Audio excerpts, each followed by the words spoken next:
Welcome friends, আমার বায়োফ্যাক্স চ্যানেলে আপনাদের সকলকে স্বাগত। আপনারা কি কখনো ভেবেছেন যে পিতামাতা থেকে উৎপন্ন সন্তানদের মধ্যেও কেন ভিন্নতা পরিলক্ষিত হয়?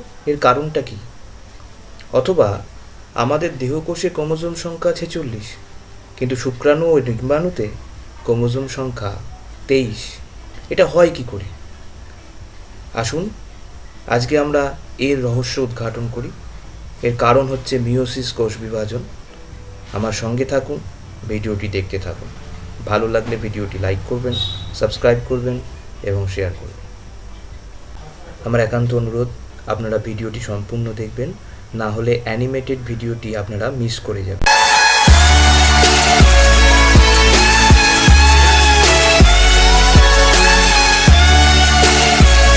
জানতে গেলে আমাদের জানতে হবে মিয়োসিস সম্পর্কে।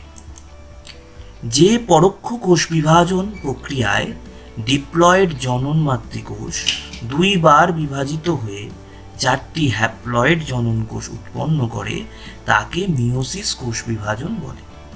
আমরা নিচে একটা ছবিতে দেখতে পাচ্ছি যে একটা জনন মাতৃকোষ যেখানে ক্রোমোজোমের সংখ্যা 4টি, কিন্তু সেখান থেকে যখন 4টি অপত্য কোষ তৈরি হয়েছে তখন ক্রোমোজোমের সংখ্যা প্রতি কোষে 2টো করে হয়ে গেছে, মানে ক্রোমোজোম সংখ্যা অর্ধেক হয়ে গেছে।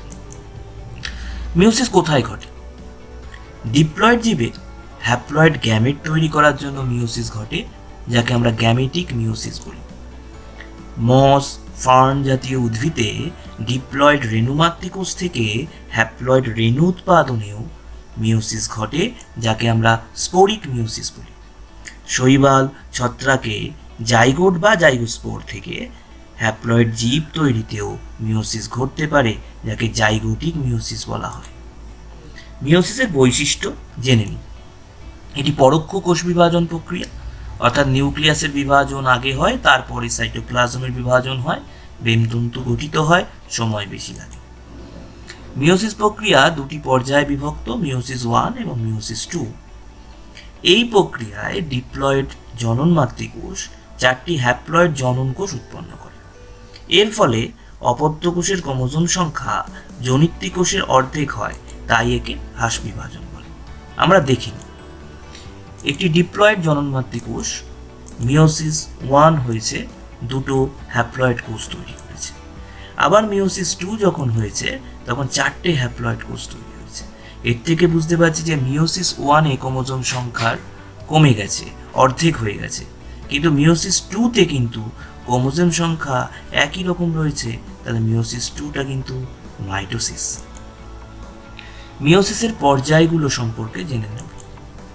মিয়োসিসের প্রথম পর্যায়ের নাম মিয়োসিস 1, দ্বিতীয় পর্যায় ইন্টারজেনেসিস এবং শেষ পর্যায় মিয়োসিস 2।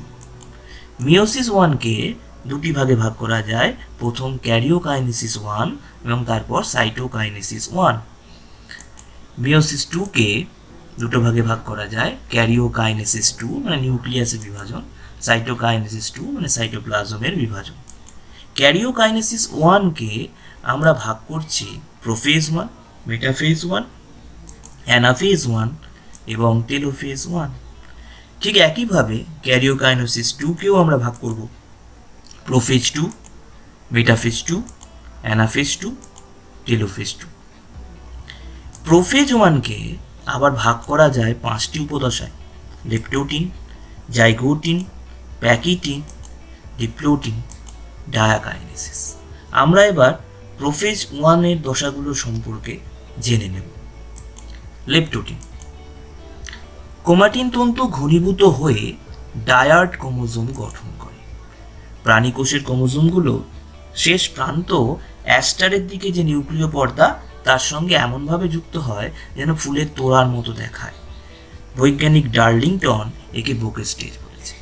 পাশে আমরা ছবিতে দেখতে পাচ্ছি যে ক্রোমোজোমগুলো এমনভাবে যুক্ত হয়েছে যেন ফুলের তোড়ার মতো দেখতে লাগছে। এটাকে বোকে স্টেজ নামে অভিহিত করেছেন ডার্লিংটন।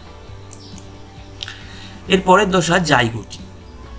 সমস্ত ক্রোমোজোমগুলি জোড় বাঁধে, একে সাইন্যাপসিস বলে। জোড়বদ্ধ সমস্ত ক্রোমোজোমকে বাইভ্যালেন্ট বলে। আমরা ছবিতে দেখিনি, পাশে একটি কোষের ছবি দেখতে পাচ্ছি যেখানে কোষের নিউক্লিয়াসটাও এখনো সুস্পষ্ট রয়েছে।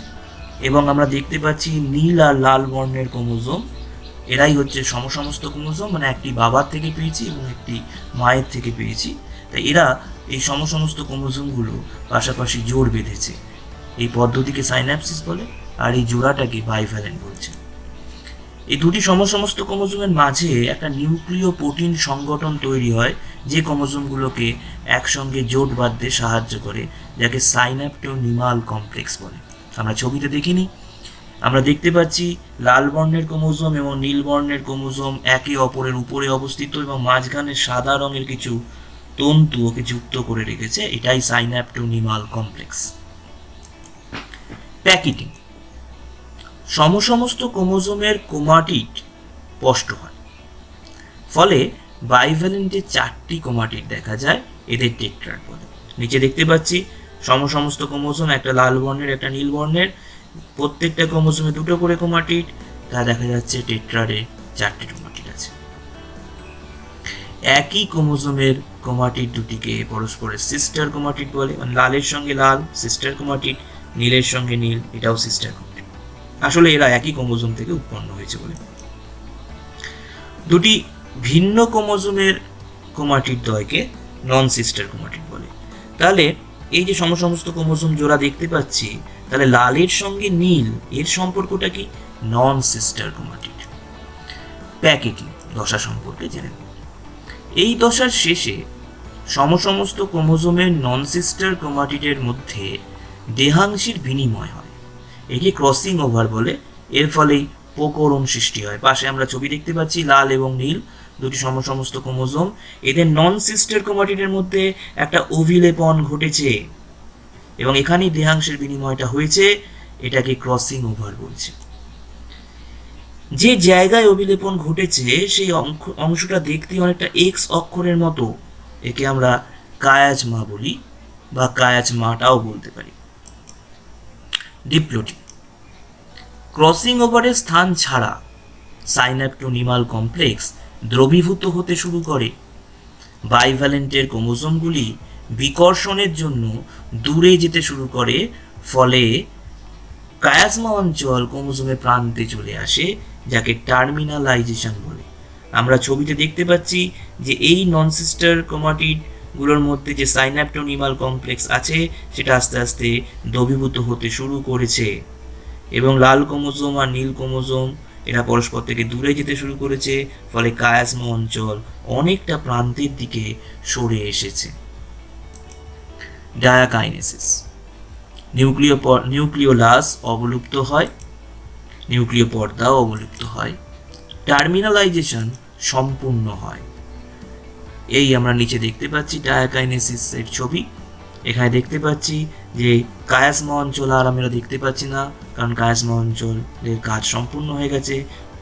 দেখতে পাচ্ছি আমরা সমস্ত ক্রোমোজোমগুলো রয়েছে, নিউক্লিয় পর্দা অবলুপ্ত হতে শুরু করেছে, নিউক্লিওলাস আর নেই। মেটাফেজ 1, মাইটোটিক অ্যাপারেটাসের গঠন সম্পূর্ণ হয়। বাইভ্যালেন্টগুলি কোষের বিষুব অঞ্চলে থাকে। আমরা দেখতে পাচ্ছি যে এই সমস্ত ক্রোমোজোম জোড়া একে অপরের উপর অবস্থান করছে এবং ঠিক বিষুব অঞ্চলে সজ্জিত হয়েছে। বাইভ্যালেন্টের প্রতিটি ক্রোমোজোমের কাইনেটোকোরে এক পাশের মেরুর বেমতন্তু যুক্ত হয়। ছবিতে দেখতে পাচ্ছি যে লাল ক্রোমোজোম উপরের দিকে আছে, এর সঙ্গে উপরের মেরুর বেমতন্তু যুক্ত হয়েছে, আর নীল ক্রোমোজোম যেটা নিচে রয়েছে তার সঙ্গে নিচের মেরুর বেমতন্তু যুক্ত হয়েছে। আমরা একটা ছবি দেখে নিচ্ছি, যেটা আমরা মাইটোসিসের মেটাফেজ আর মিওসিসের মেটাফেজ 1 এর ছবি পাশাপাশি দেখছি। এই দুটো ছবি পাশাপাশি দেখে আমরা সহজেই বুঝতে পারবো যে ক্রোমোজোমের অবস্থানে কত তারতম্য রয়েছে। আমরা দেখতে পাচ্ছি মাইটোসিসের মেটাফেজ, যেখানে ক্রোমোজোমগুলো দুটো ক্রোমাটিড স্পষ্ট, প্রত্যেকটা ক্রোমোজোম পাশাপাশি আছে, কিন্তু এখানে একটা ক্রোমোজোম আরেকটা ক্রোমোজোমের উপর রয়েছে, মানে সমস্ত ক্রোমোজোমগুলো একে অপরের উপরে রয়েছে। এটাই হচ্ছে পার্থক্য মাইটোসিসের সঙ্গে মিওসিসের মেটাফেজ দশা। অ্যানাফেজ 1, সমস্ত ক্রোমোজোমগুলি পরস্পর থেকে বিচ্ছিন্ন হয়ে দুটো মেরুর দিকে যেতে থাকে। ছবি দেখতে পাচ্ছি যে এবার ভীমতন্তু সংকোচন শুরু হয়েছে এবং দেখা যাচ্ছে সমস্ত ক্রোমোসোমগুলো বিষুব অঞ্চল থেকে বিপরীত মেরুতে যেতে শুরু করেছে। কিন্তু এখানে ক্রোমাটিডের কোনো বিচ্ছিন্নকরণ বা বিচ্ছিন্ন হওয়ার ঘটনা ঘটেনি। ক্রোমোসোমগুলো চলে গেছে বিপরীত মেরুতে। ক্রোমোসোমের ক্রোমাটিড বিচ্ছিন্ন হয় না, দুই মেরুর প্রতিটিতে মাতৃকোষের অর্ধেক ক্রোমোসোম থাকে, তাই এটি হ্রাস বিভাজন।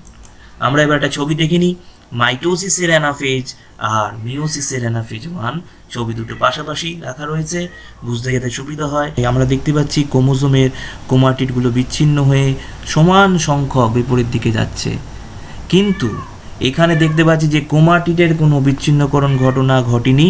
এখানে সমস্ত ক্রোমোসোমগুলোর অর্ধেক উপরের দিকে, অর্ধেক নিচের দিকে যাচ্ছে, ফলে এই ক্রোমোসোম সংখ্যা কমে যাচ্ছে এবং এটাকে হ্রাস বিভাজন বলা হচ্ছে। টেলোফেজ 1, মাতৃকোষের অর্ধেক ক্রোমোসোম বিপরীত মেরুতে পৌঁছায়। আমরা পাশের ছবিতে দেখতে পাচ্ছি যে সমস্ত ক্রোমোসোমগুলো পরস্পর থেকে বিচ্ছিন্ন হয়ে গেছে, ফলে অর্ধেক সংখ্যক ক্রোমোসোম এক মেরুতে এবং বাকি অর্ধেক অপর মেরুতে পৌঁছে গেছে। নিউক্লিয় পর্দা, নিউক্লিওলাস পুনরায় আবির্ভাব ঘটেছে। ছবিতে দেখতে পাচ্ছি নিউক্লিয় পর্দা চলে এসছে, এই যে নিউক্লিওলাসের আবির্ভাব ঘটছে। একটি কোষে দুটি অর্ধেক সংখ্যক ক্রোমোসোম বিশিষ্ট নিউক্লিয়াস তৈরি হয়েছে। আমি আগেই বললাম, যেহেতু সমস্ত ক্রোমোসোম পরস্পর থেকে বিচ্ছিন্ন হয়ে বিপরীত মেরুতে গেছে, ক্রোমাটিডের কোনো পৃথকীকরণ ঘটেনি, সেই জন্যে প্রত্যেকটা মেরুতেই অর্ধেক সংখ্যক ক্রোমোসোম বিশিষ্ট নিউক্লিয়াস তৈরি হয়েছে। সাইটোকাইনেসিস 1, প্রাণীকোষে ক্লিভেজের মাধ্যমে সাইটোকাইনেসিস সম্পন্ন হয়, ঠিক মাইটোসিসের যেরকমভাবে ঘটে থাকে। এখানে আমরা দেখতে পাচ্ছি ক্লিভেজ ফারো আস্তে আস্তে পরিধির দিক থেকে শুরু হয়ে কেন্দ্রের দিকে অগ্রসর হচ্ছে এবং একসময় ওটা মিলিত হবে, দুটো কোষ তৈরি করবে। আর উদ্ভিদ কোষে কোষপাত বা সেল প্লেট গঠনের মাধ্যমে হয়, পুরোপুরি মাইটোসিস প্রক্রিয়া যেভাবে হয়ে থাকে সেইভাবেই হয়। ইন্টারকাইনেসিস, এটি একটি বিশেষ দশা।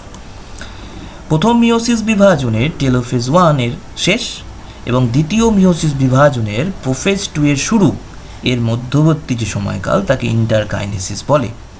এটা কিন্তু ইন্টারফেজের মতো নয়।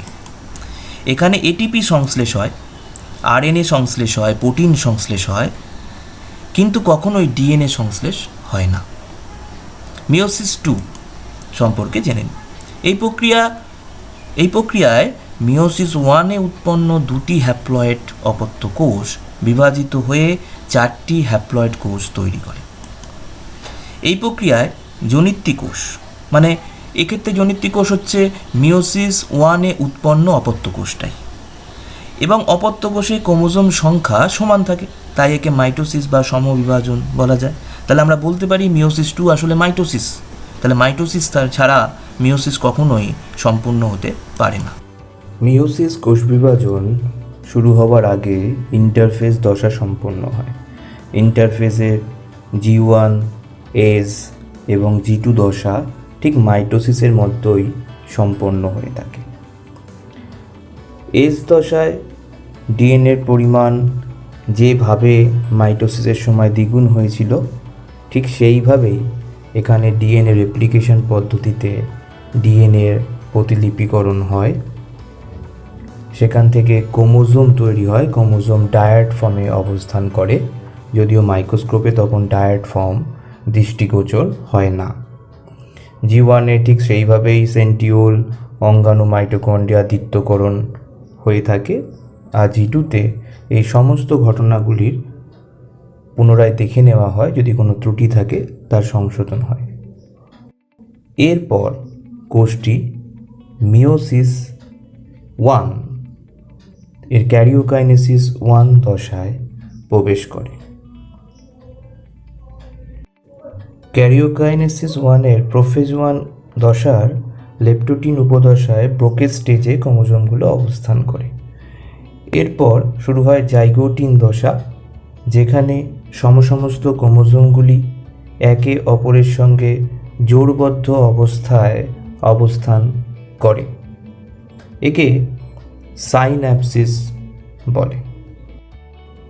সাইন্যাপ্টোনিমাল কমপ্লেক্সের মাধ্যমে সমস্ত ক্রোমোসোমগুলো জোড়বদ্ধ অবস্থায় থাকে এটি একটি নিউক্লিয় প্রোটিন কমপ্লেক্স।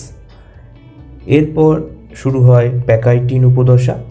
সেখানে সমস্ত ক্রোমোজোমের নন সিস্টার ক্রোমাটিডের মধ্যে দেহাংশের বিনিময় হয়। আমরা দেখতে পাচ্ছি লাল অংশটি নীল অংশের সঙ্গে, নীল অংশটি লাল অংশের সঙ্গে দেহাংশের বিনিময় ঘটায়। যে অংশে এই এক্স অক্ষের মতো অভিলেপন ঘটে থাকে তাকে আমরা কায়াজমা বলে থাকি। ডিপ্লোটিন উপদশায় এই কায়াজমা প্রান্তের দিকে সরে যায়, এর টার্মিনালাইজেশন বলে। আর সর্বশেষ উপদশা প্রোফেজ 1-এর ডায়াকাইনেসিস। এখানে নিউক্লিয় পর্দা এবং নিউক্লিওলাসের অবলুপ্তি ঘটে, আর কায়াজমা দৃষ্টিগোচর হয় না।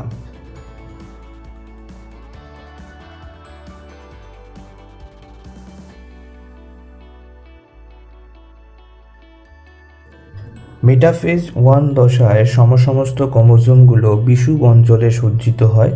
তবে এখানে সমস্ত ক্রোমোজোমগুলো একটার উপর আরেকটা অবস্থান করে সজ্জিত হয়, কিন্তু মাইটোসিসে এরকম ঘটনা ঘটে না। আমরা আগেও দেখেছি মাইটোসিসে সমস্ত ক্রোমোজোম বা ক্রোমোজোমগুলি পাশাপাশি অবস্থান করে, আর এখানে সমস্ত ক্রোমোজোমগুলি একটির ওপর আরেকটি অবস্থান করে।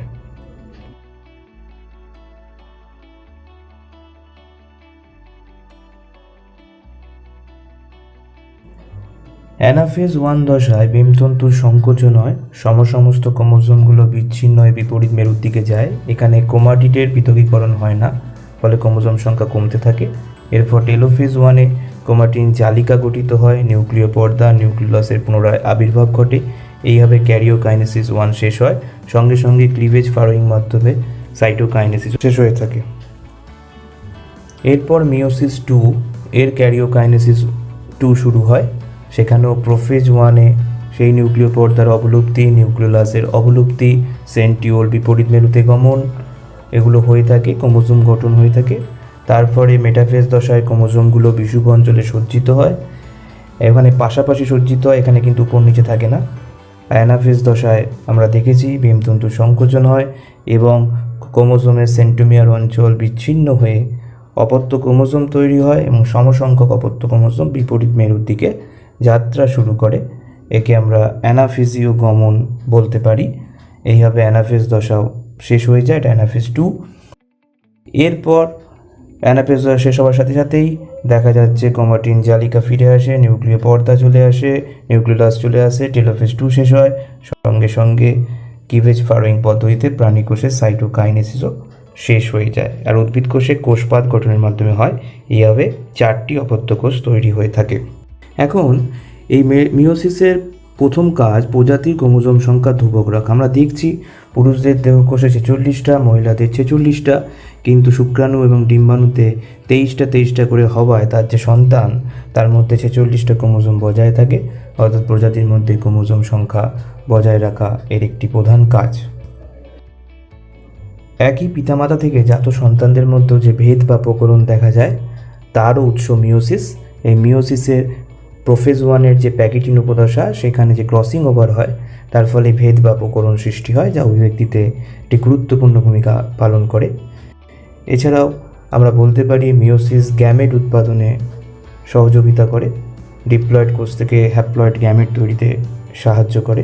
এবং যৌনুক্রমে দেখা যায় যে ডিপ্লয়েড যৌনু থেকে হ্যাপ্লয়েড যৌনু, রেণুধর যৌনু থেকে লিঙ্গধর যৌনু সৃষ্টিতে মিওসিসের ভূমিকা অনস্বীকার্য।